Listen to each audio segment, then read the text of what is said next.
of us and Netty and everyone. It's so fantastic to see all these amazing people. Look at this. Yeah. These are Netty's people. It's beautiful. It's so beautiful to see all these people that are here for Netty. It's fantastic. And Maddie and I have put together a little something. Oh, right. And it is something. It has a lot of poetic license. Some of the things we say might not be fact. It certainly won't be true. Take it with a grain of salt. And this is for you, Netty. We've tried to take it right back. Right. Be prepared for a trip down memory lane. Okay, so I'll kick this off. Remember, it's just silly. Down upon the Humbug Creek, in a place that's called Ungarry, a baby girl, Annette, was born. Father Bill and Mum Hilary. The homestead known as Hillside was the place where she grew up, with the cattle stud Wanunga and Black Jet, the sheepdog pup. Oh my God. Pretty soon 2 sisters came, which drove poor Netty wild. Up till then she'd always thought she'd be an only child. She likes to think that life was tough and wasn't really cool. But Hilary baked them fresh baked treats to feast on after school. There was always some excitement, like the big snakes in the grass, or standing on the outside bench to watch the steam trains pass. But when she could, she'd get away and work the farm with Bill, while Hilary, Marie and Les were at the homestead still. They got decked out and always went to the annual fancy dress. You wouldn't want to be around for the getting ready stress. Hilary made the costumes, all 3 in different sizes, and every year the Abernethy girls took home the prizes.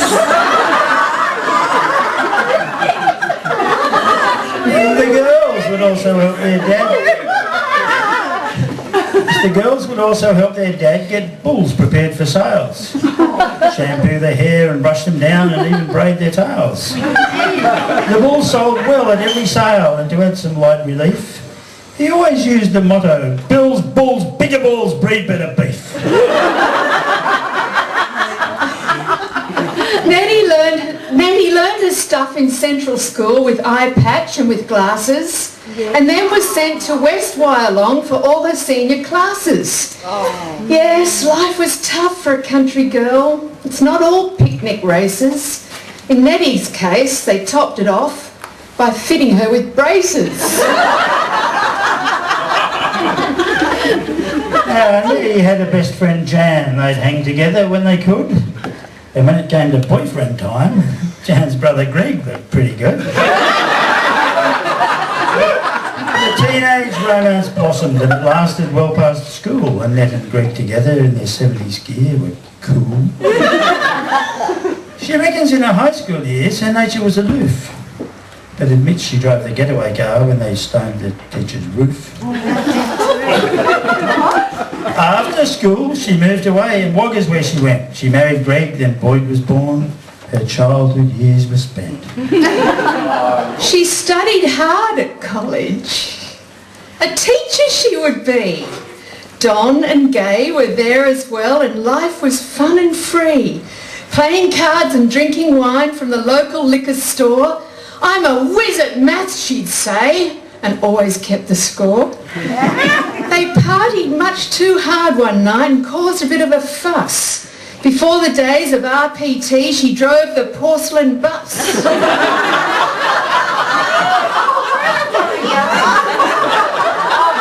They scraped her off the bathroom floor and dropped her into bed, and for over 30 years from then she wouldn't touch the red.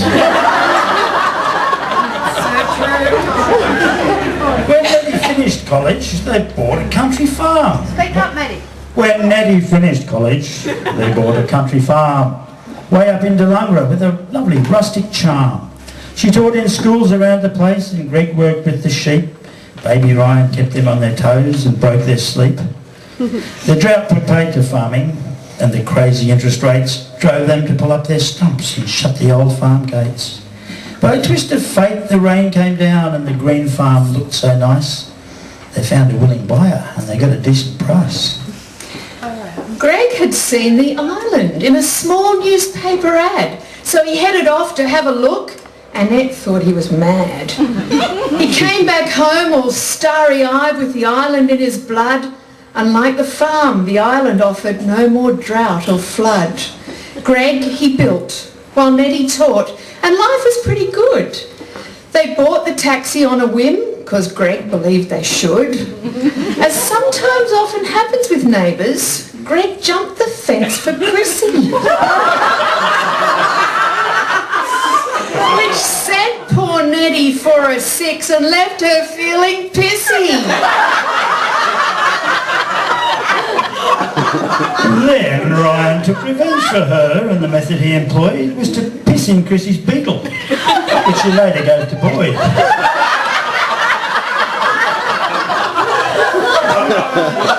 Netty chose to carry on alone and run the boat, which meant she had to work out how to keep the thing afloat.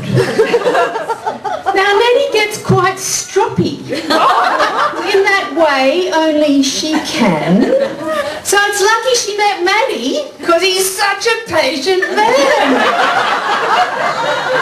But if she had an axe to grind and went on the attack, he'd treat it like the water off the proverbial duck's back. So Netty set to put things right and iron out the bugs. She learned to swap propellers and she learned to change the plugs.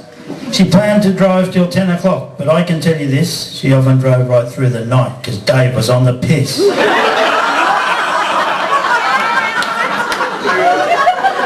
Netty's offshore clients were a strange, unruly bunch. Coming home, they'd prattle on, it was a bloody good long lunch. Can you put it on my tab, they'd say, too pissed to find their dough. And sure enough, Netty would. She never could say no. She drove that water taxi like a tempest through the rain, ignoring wild southerlies and the odd sciatic pain. She delivered all the ruffians to their varied wharves and jetties, including the 2 Allens and a number of other Netties. And there was once a certain rumour, though I can't confirm it's true, that Dulcie was on board one day and had to find a loo. 200 metres from Bell Wharf she launched and none too soon. She dived off Netty's taxi, yelling, "I'm coming, King Neptune!" Netty killed the engine, but Dulcie had disappeared. She breaststroked underwater, just as Netty feared.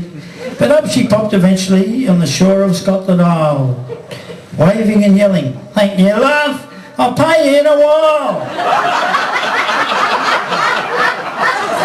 Netty kept the journos and photographers at bay who hounded famous people that liked to come and play, like Hawkey in his budgies, lazing at Pit Point, and up-and-coming soapy stars who liked to smoke a joint. When celebrities chose Pittwater, she ferried them around, keeping stum their whereabouts so they could go to ground. Sometimes big fat stink boats would anchor at our shore, and Netty would know which rock star or criminal it was for. And in Netty's house on Scotland Island there was always scrumptious fare. She'd make a great big luxor from which we all would share. Those were the days when dinners would last the whole night long while Anthony did the washing up and sang his favourite song. On afternoons, when Netty was home, I'd drop in for a wine. We'd watch the sunset off West Head, and such memories are fine. Eventually, when Netty sold, we all put on brave faces, but the truth is that her leaving left a gap in many places. Toward the end of taxi life, so she wouldn't have to pay, she gave up using hair dye and she suddenly turned grey. Ryan tarted up the house and it got a pretty packet. She packed her stuff and got prepared to try the cruising racket. She sailed away with Matty and they headed up the coast. They met new friends and socialised and really made the most. She loved the Queensland Islands and her smile stayed for weeks. but the cabin fever got her when holed up in muddy creeks. She missed the kids and grandkids and the ones that weren't yet born. Though she got into the spirit, still her heart was clearly torn. And pretty soon the cards were dealt and it got her off the hook when Maddie had to come back home to look after the chook. She went to work with Paul and Jane in lovely Lovett Bay, planting trees and landscaping and killing weeds with spray. As seems to be her destiny, she'd landed on her feet. This led to work on people's eyes up in Macquarie Street. But it wasn't all beer and skittles, and she had to learn the ropes. For in the doctor's practice, there is no room for dopes. There is a certain etiquette. Sometimes one has to shush. That isn't always easy for a girl bred in the bush. They held a hobnob gathering to advertise their practice, and they had to do it pretty well, or things could end up cactus. Now, with these new optometrists, one never should be rude, but Netty yelled, "Vagina buns!" and put some off their food.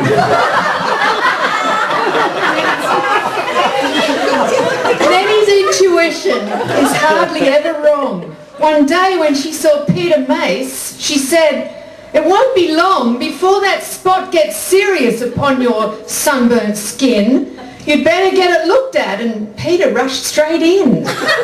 Pretty soon, with spot removed, Pete thanked her with a smile. She might have saved his life that day, but that is Netty's style.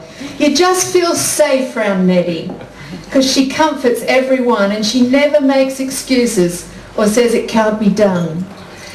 And now she's turning 60. So family and friends, we hope you have a drink in hand, for here our poem ends.